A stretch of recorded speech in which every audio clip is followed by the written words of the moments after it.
BNP সংস্কার বিরোধী আজকের সংসদ অধিবেশনেই তা স্পষ্ট হয়েছে বলে মন্তব্য করেছেন বিরোধী দলীয় চিফ হুইপ এবং এনসিপির আহ্বায়ক নাহিদ ইসলাম। বিএনপি গণভোট মানে কি না তা জাতির কাছে পরিষ্কার করারও দাবি জানান তিনি।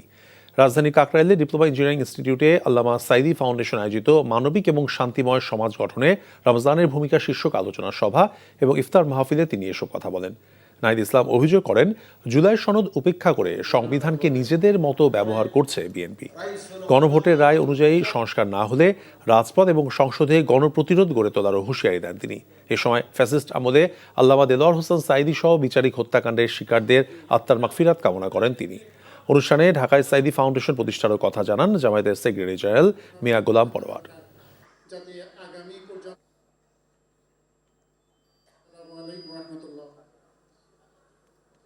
যেই সংবিধানের সংস্কার করে বাংলাদেশটাকে নতুন করে অন্তরের ভিতরে আমার খুব ভীষণভাবে তারা যে সংস্কারের পক্ষে না, আজকের সংসদ অধিবেশন থেকেও বাংলাদেশের জনগণ কিন্তু তা স্পষ্টভাবে বুঝতে পেরেছে। সরকার দল তারা শপথ নেয়নি সংবিধান সংস্কার পরিষদের, উপর্যুপরি তারা বলার চেষ্টা করছে যে সাংবিধানিক দোহাই দেওয়ার চেষ্টা করছে। গণভোটের মধ্যে প্রতিফলিত হয়েছে সেই গণরায়ের বিরুদ্ধে তারা অবস্থান নিচ্ছে। সেই সংবিধান সংস্কারের জন্য, বিচারের জন্য আমাদের এই লড়াই, আমাদের এবারের গণ অভ্যুত্থান পরবর্তী এই নির্বাচন, সেই কমিটমেন্ট নিয়ে আমরা সংসদে এসেছি। সেই সংস্কারের পক্ষে, বিচারের পক্ষে আমাদের অবস্থান জারি রাখবো।